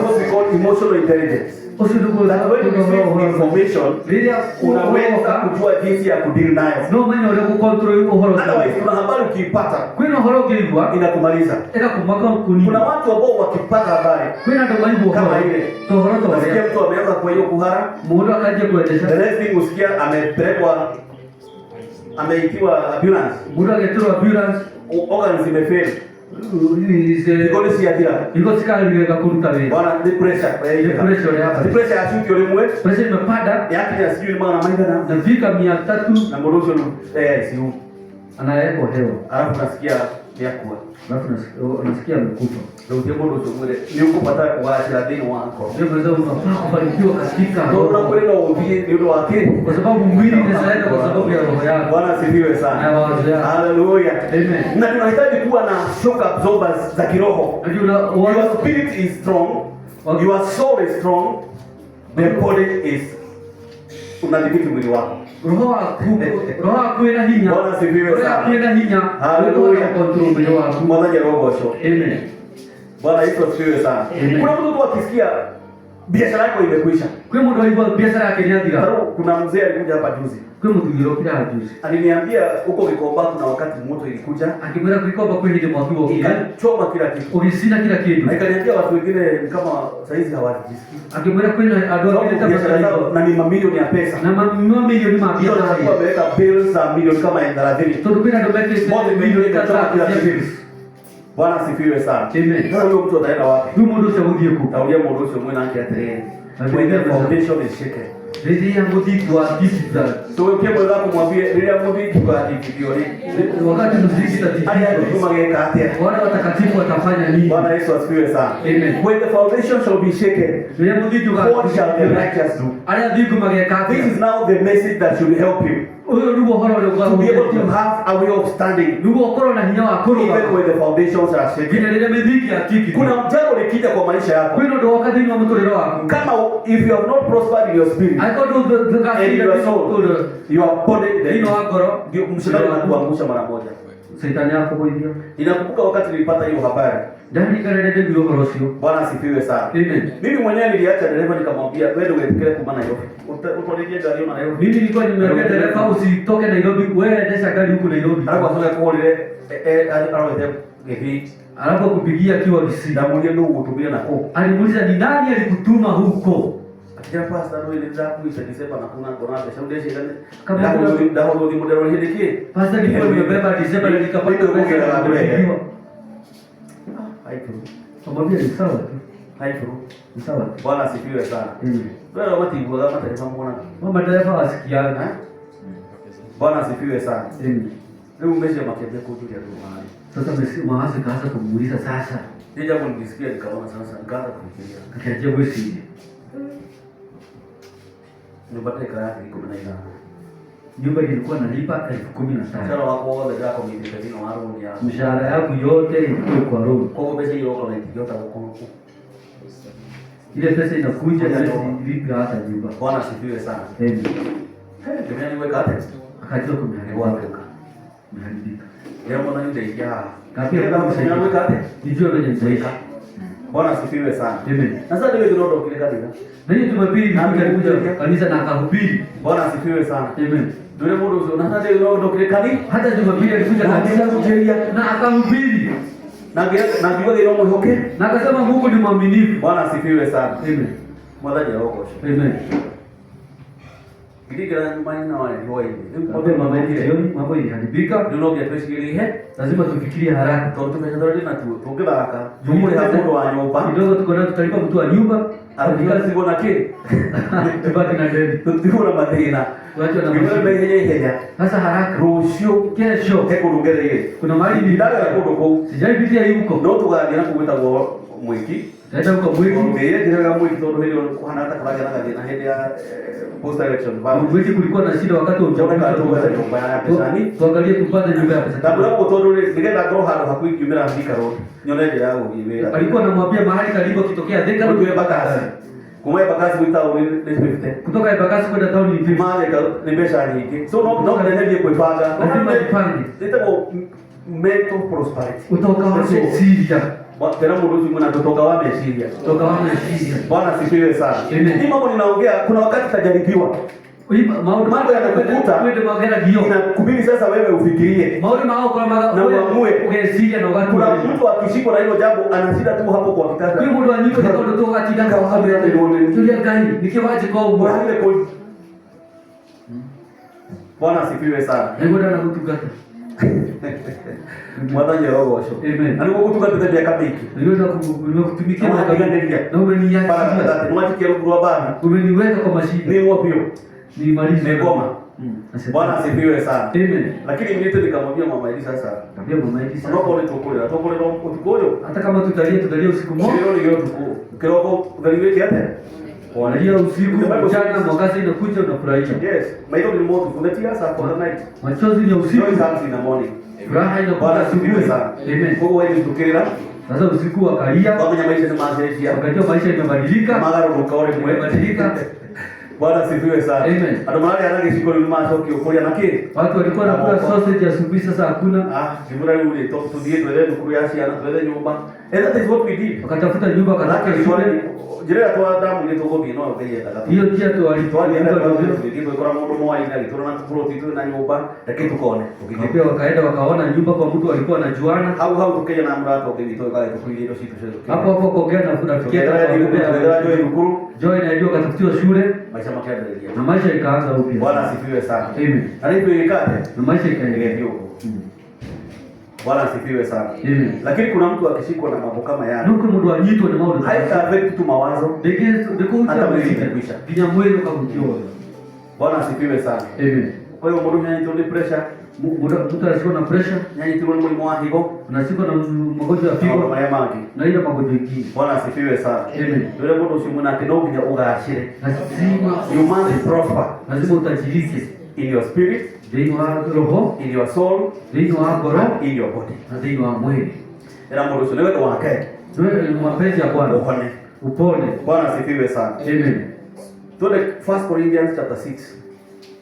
Tuko karibu sana kumaliza. Wakorintho wa kwanza mstari wa 6.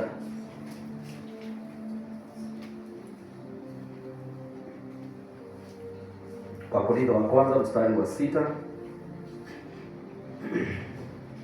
Sorry, Wakorintho wa kwanza 6 19 na 20. Kaini mutoi ati mbere yanyu ni hekalu ya Roho Mutheru uria uri thiini wanyu uria mwaheirwo ni Ngai.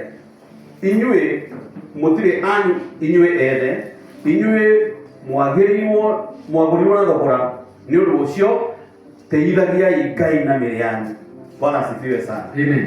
So the Bible asks a question. Kile kiroja kiulia. Kaini mutoi. Kama nyinyi hamjui ya kwamba miili yenu ni hekalu ya Roho Mtakatifu. Ati miili yenu ni hekalu ya Roho Mtakatifu. Mlinunuliwa kwa gharama. Mlinunuliwa na gharama ya damu ya Yesu Kristo. Ya damu ya Yesu Kristo. Kwa hivyo ni vizuri muelewe kwamba sisi ni watu ambao tulio wa thamani. Mungu ni weka mume yetu tulio ndo makao. Miili yetu bado pia ni ya thamani. Miili yetu ni ya goro. Because it contains God himself. Toro ni kwa ukihusiana na Ngai wewe mwene. Hallelujah. Amen. Bwana Yesu asifiwe sana. Amen. Tutoi bwana wa Ngai. Leo wana. Taujie mruhusu mwena.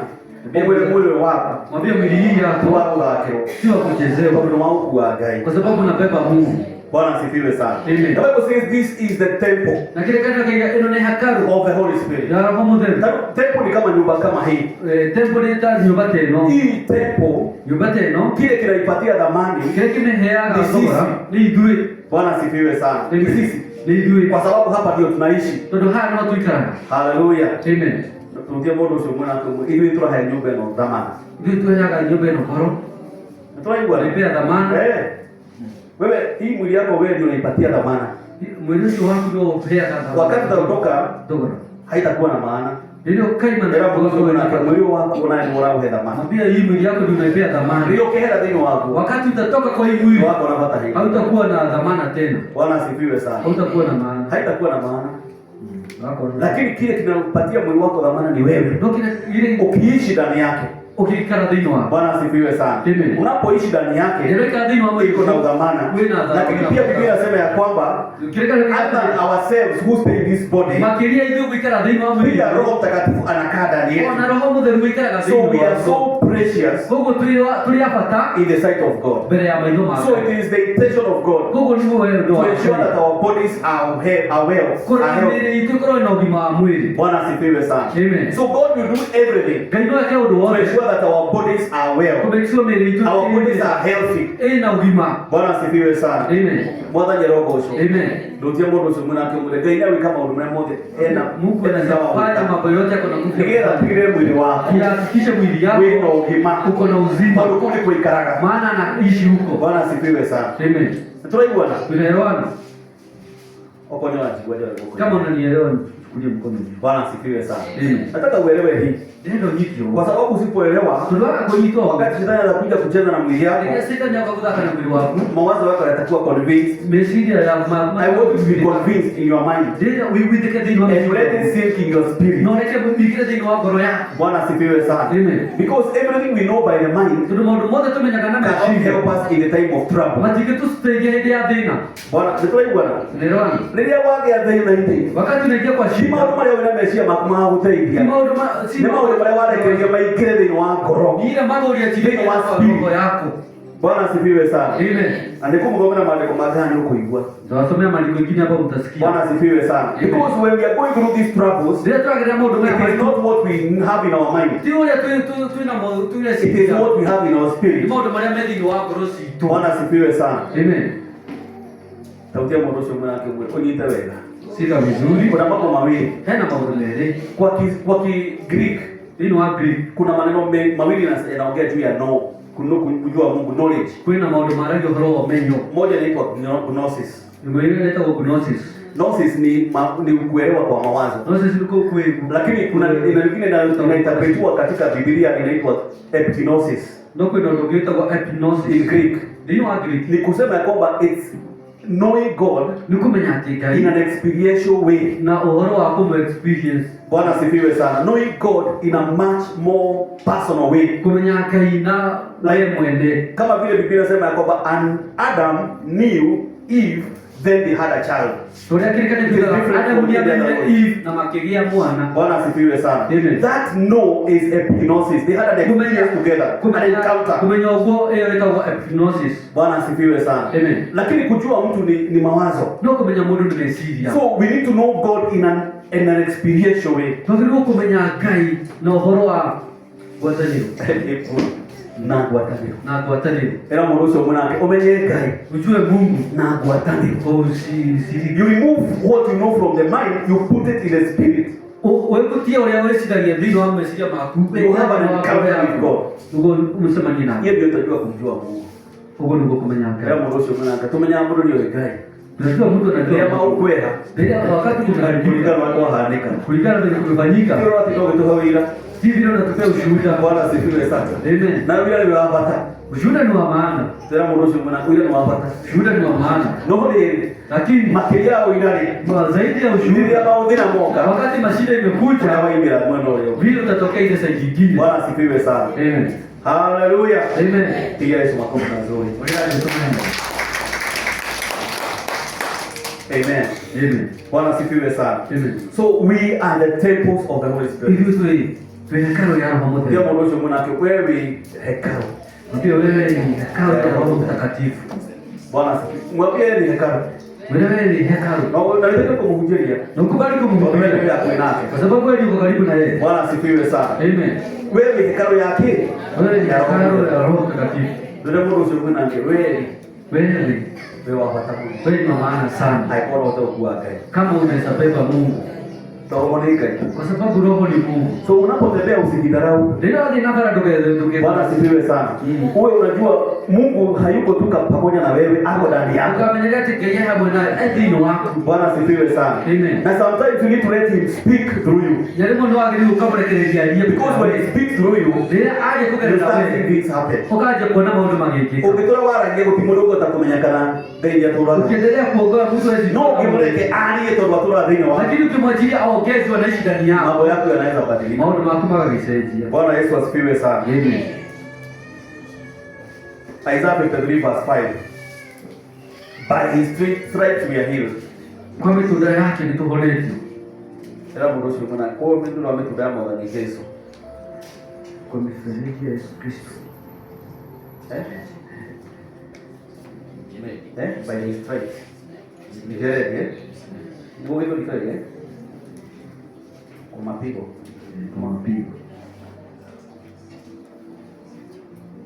Isaiah 53 verse 5. No rĩrĩ atihangirio nĩ ũndũ wa mahĩtia maitũ. Bwana asifiwe sana. Amen. Ndio mũndũ ũcio mwanake atihangirio Alikuwa yuko nĩ ũndũ wa mahĩtia maitũ. kwa sababu ya dhambi zetu. Na akĩhenjwo nĩ ũndũ wa waganu witũ. Na akakuja kwa sababu ya dhambi zetu. Ndio mũndũ ũcio mwanake ahenjirwo Alikuja nĩ ũndũ wa mahĩtia maitũ. kwa sababu ya dhambi zetu. Bwana asifiwe sana. Amen. Na kwa kuherithio kuria watũmire tũgĩe na thayũ nĩwe waherithirio.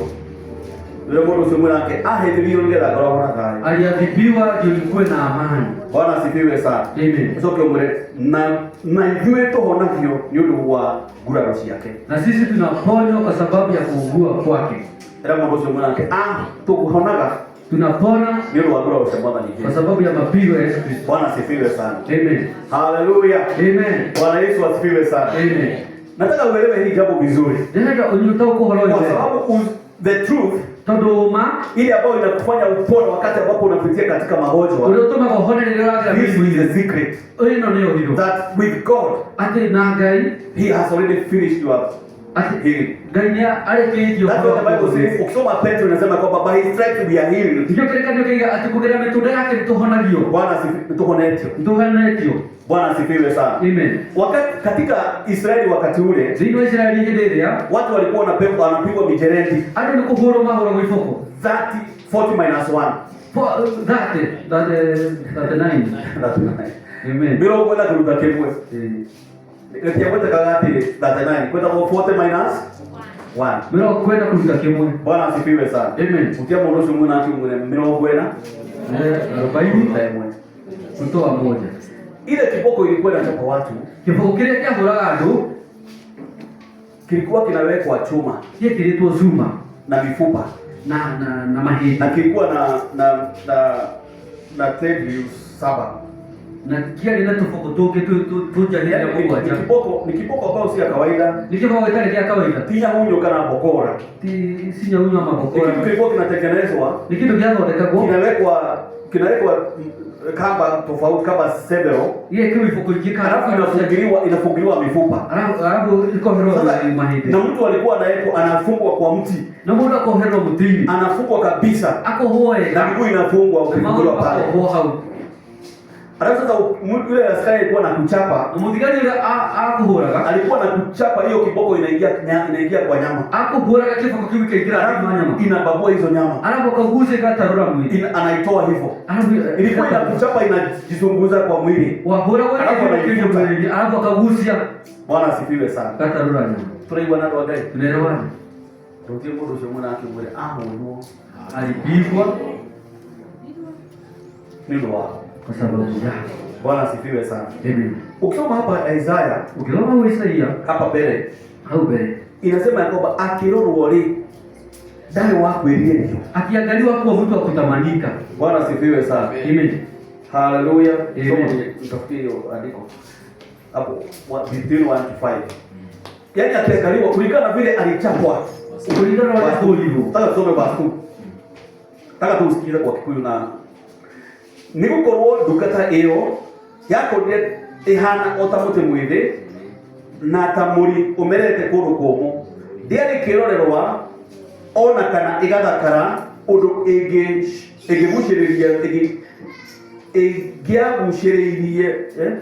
tungiaguciririo niyo ikioneka ri gutire kindu kingiatumire tumiririe. Bwana asifiwe sana.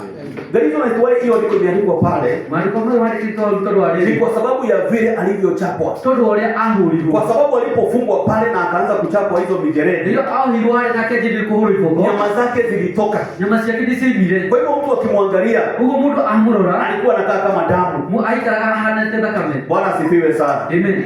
Akachapwa ya kwanza akavumilia.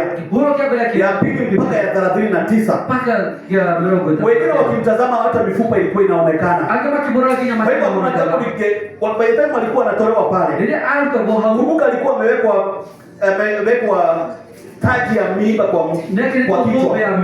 Kwa hivyo damu ilikuwa inatiririka kichwa. Mgongo damu ilikuwa imemwagika mingi. Unaona hata wakati alipewa ile msalaba wa pepe, kwa sababu ya damu ambayo ilikuwa imevunja, alianguka mara 2, mara 3. Alianguka mara 3. Bwana asifiwe sana. Ilimpiga saidiwe na Yusufu wa Simon wa Kurene. Hata hilo na Simon wa Kurene. Bwana asifiwe sana. Amen. Bwana Yesu asifiwe sana.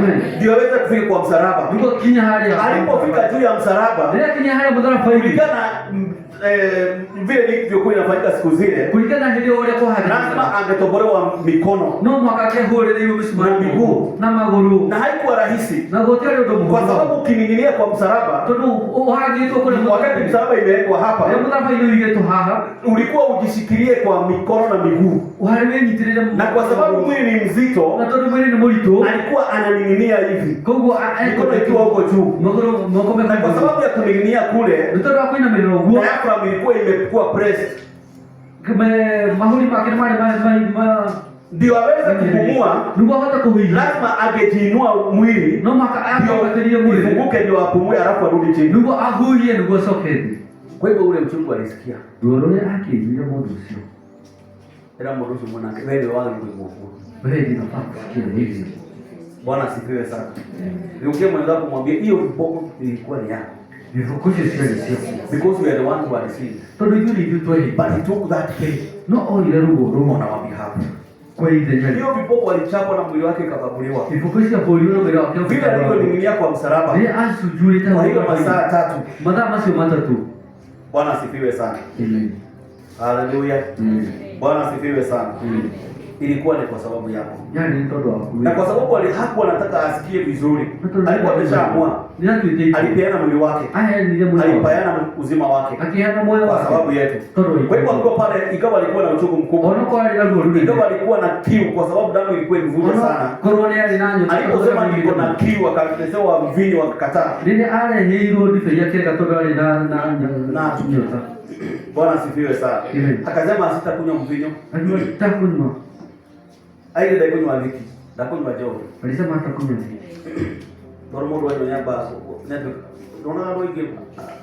Modo mure abugaga babona namenya nakani yangu. Wamenya ndio kwa jere kile yake. Tuna mure pia na hajua kama hana modo muonie. Anajua kwa wakati pombe ni. Bwana asifiwe sana. Hallelujah. Ninasikia hata mtu akiwa brave sana akienda hospitali asikiagi sindano. Ndio na mure wanaje hospitali ndio sindano. Wewe si yake. Bwana fikiriaje? Bwana asifiwe sana. Amen. Yesu akakataa pombe. Yesu akasema hapana. Nataka nipitie katika hili jambo. Aliyotenda gereno ndio tuweze kumaliza hii kazi. Ndugu hote kulikia wewe. Era mroshi mwanake ni akuile. Alikufa nyodo wako. Nako. Akiherithio akageuliwa ndio pate amani. Akihurwa iboko. Akapigwa iboko. Ndio pone. Bwana asifiwe sana. Amen. Bwana Yesu asifiwe sana. Amen. So hii wendo wake ni tupone. Mapenzi ya Mungu ni tupone. Era Mungu sio wendo wake ikaliwa. Ni mapenzi ya Mungu ishi kama unataka. Lakini kama umekuwa mgonjwa, wewe hinya. Upokea nguvu. Mwambie pokea nguvu. Amukira hinya. Ndio mbona sio pokea nguvu. Amukira hinya. Mwambie mwenzako pokea nguvu. Amukira hinya. Ndio mbona sio mwana amukira. Kaje mwenzako mwambie pokea. Mwenende kwa mkeo kwa mkeo. Kwa mkeo. Mwambie tukupokea utapokea siku wapewa. Ndio mwati na kumwona. Hoya hai. Ndio wakuhoya ulikuwa mkeo. Si mambo ya kupokea, receive, pokea. Unaikora wai ku receive ndo grace. Hata nikikuombea ukoze kupokea. Unataka kwa hiyo modo just to receive it. Waziri huko kuamukira. Bwana asifiwe sana. Amen. Because he was wounded for your transgression. The chastisement that was upon him was for our peace. Bwana asifiwe sana. Na unaambia today ya holi ulituhonete. Ndio iko kwa hapo ndio tumepona. Ndio modo sio mimi na receive. Sasa pokea. Wacha isiwe tu ni kitu ya kusikia kwa macho. Ndio kama kuibua tu. Ndio hapo hesi kwa ile sio kano. Gnosis and epignosis. Ili ya kusikia kwa mawazo haikusaidia. Mauduma yako igua Yesu alipigwa kwa sababu ya kupata hiyo haina maana. Kama yatikizwa hodo mtoto wako. Wao ndiye makinda. Mauduma sio makinda dinwa roho yako. Bwana asifiwe sana. Amen. Ngira mundu sio muna kei kile dinwa. Ingie ndani ya roho yako. Hiyo andiko ya Isaiah 53 verse 5. Enda uiandike, enda haraka haraka. Enda pale karate.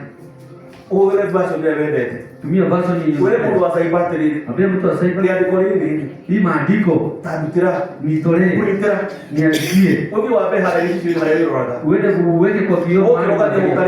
Ukienda pale unasoma. Kiroko na bwana na dhabita. Asubuhi saa 6 na jioni. Bwana asifiwe sana. Amen. Ndio ingine ni waro. Mpaka ingie ndani ya roho yako. Ndio ndio ingine ni wako piu. Ingie ndani yako kabisa. Ndio ndio sio mwana. Ndio mwenzako. Bwana asifiwe sana. Amen. Mwambie ingie ndani ya roho. Ingie ndani wako roho.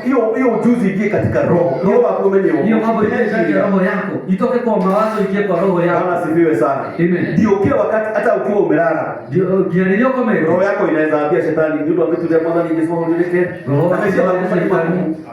Ungera ametudera Yesu hulio nini honeti. Bwana asifiwe sana. Amen. Bwana Yesu asifiwe sana. Amen.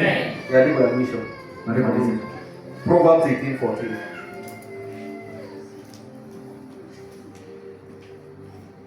Vimo iko vinainyanya in 1:14.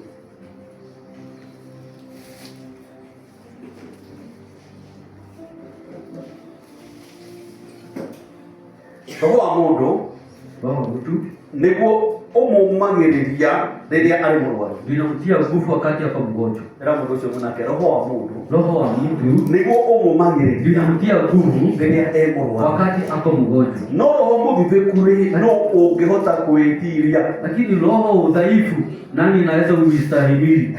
Bwana asifiwe sana. Amen. Bwana Yesu asifiwe sana. Amen. When you are sick, Wakati umegojeka, it is not your mind that helps you. timesikia makuma guteidagia. It is not your prayer that helps you. Timahoya makuma guteidagia. It is what you have hidden in your spirit. Nikile wigite thini wa roho wako. Bwana asifiwe sana. Amen. Wakati unapitia katika changamoto, Bila agera maundu maritu. it is not the encouragement that people give you that help you. Tukomereje kuriando It makwita. is what you have hidden in your Ni spirit. maundu maria wigite thini Kile wa ambacho roho. umeficha ndani ya moyo wako, Maundu maria wigite thini wa wakati ambapo roho. unapitia katika changamoto, Bila agera maundu ndio maritu. inakusaidia. Tumomo guteidagia. Bwana Yesu asifiwe sana. Amen. And that is why we need to have encounters with the word of God. Na nikutoka kuroto na dhiri tunaro kiugo kia Ngai. Tuikare na kio kia Ngai. Tukae na neno la Bwana. Tuishirie muthenya na utuku. Tukiwaze usiku Vile na mchana. bado Joshua aliambiwa Ule Joshua eli. that this law Ati mawazo maya. meditate upon it day and night. Ati madhugo badhumio Let it kwa not leave your mouth. Nikamatika madhini wakati Na wako. nimekwambia ile kwa cyber uandikiwe uweke pale. Nikataka kurudia haya sasa. Wote na kirogo ukakialia. Ukiamka asubuhi na onena. Bwana asifiwe sana. Amen. Tunaibwana. Amen. Uendelee kuificha ingie ndani ya moyo wako. Maingire dhini wa roho. Magonjwa bado ukiyasikia kwa bali, Mlimu migwe kule. ukaleke kwa wakuali. Unahachilia roho wako. Ikakuwa sasa ni mawazo yako inaongea. Huyu tumesikia Itakuwa ni makuma yako inaongea. ni roho wako. Because you have had an experience with the word of an encounter with the word of Todo God. ndukule tunako tani na chuko kia Ngai. Bwana asifiwe sana. Amen. Roho wa mundu niguo umumagiriria. Roho wa mtu ndiye anamtia. Era mundu ucio munake your spirit Roho needs to be strong. inafaa Era mundu ucio munake roho wako weke ugena hinya. wacha roho yako ikuwe na nguvu. Bwana asifiwe sana. Amen. Kiria kiumagiriria mundu ni yengo ni waru ti meciria. Ile kitu inatia mtu nguvu si mawazo. Mawazo ifanye kazi. Tumekuwa tukienda huko hospitali. Tukoleta tugeje kwa hospitali. Unaona mtu akiwa mgonjwa hata hawezi omba. Uko na mtu ni mmoja alikinya ndaka tukohoya. Akamwona ni muhoe. Unasema ndani mimi. Ndio akaweka hata. Mimi siwezi omba.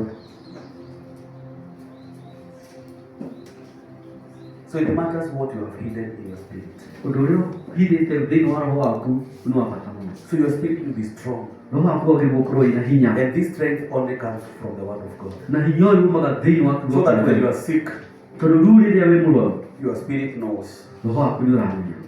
Ya kwamba Yesu kwa sababu ya kazi aliyomaliza. Todoro wile ule aliki. 2017-22 hapo tu mbele. 17. Ni saba tu.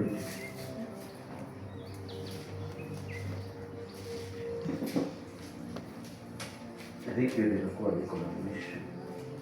Sema mali kama mshauri sinia.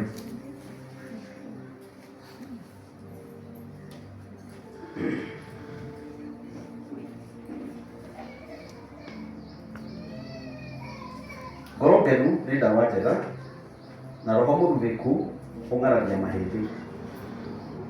Bwana asifiwe sana. Amen. Ngoro genu ni dawa njega. Roho ambayo imefurahia ni dawa nzuri. No roho mudhiku. Lakini roho dhaifu habibu Ungarania mahindi. unakausha mifupa. Bwana asifiwe sana. Amen. After your spirit now has an understanding, Rĩrĩa roho waku akorwo na kĩrũgamo, then your soul ngoro yaku becomes excited. ĩgakorwo ĩna gĩkeno, Then it becomes medicine to your bones. ĩgakorwo nĩ ndawa thĩinĩ wa mahĩndĩ-inĩ maku. Bwana asifiwe sana. Amen. Mwathani rogoco. Amen. So we need to have a very strong spirit Twagĩrĩirwo gũkorwo twĩna roho ĩna hinya and a strong soul. na ngoro ĩna hinya, A soul that is enlightened ngoro ĩrĩ ngenu by the word of God. na kiugo kĩa Ngai, So that we can have physical strength. nĩguo tũkorwo na hinya wa We can be mwĩrĩ, able to enjoy divine health. no tũhote gũkenerera We also ũgima wa can have mwĩrĩ, freedom from sickness. na tũkorwo twĩna So that we can be able to enjoy long life. nĩguo tũhote gũkenerera mĩaka mĩingĩ. Era mũndũ ũcio mũnake wagacĩra thĩinĩ wa ngoro wa roho. Wagacĩra thĩinĩ wa roho. Utajirika ndani ya roho, Wagacĩra thĩinĩ wa ngoro. utajirika ndani ya roho, Wagacĩra thĩinĩ wa mwĩrĩ. utajirika ndani ya mwili, Ndio kugĩa na mũtũrĩre mũraihu. unakuwa na maisha Bwana marefu. asifiwe sana. Haleluya. Bwana Yesu asifiwe sana. Amen. Nataka tusimame kwa miguu yetu. Turugamane na magoro. Tunapoenda mbele za Bwana. Amen. It is the will of God for us to prosper. Ni muoroto wa Ngai wetu We tukashira. prosper in our spirit. Tukashira thĩinĩ wa roho, We prosper in our soul. tukashira thĩinĩ wa ngoro, We prosper in our body. na tukashira thĩinĩ wa mwili. Katika jina la Yesu. Thĩinĩ wa roho. Ni mapenzi ya Bwana tuweze kufanikiwa katika roho. Tukashira thĩinĩ wa roho. Kufanikiwa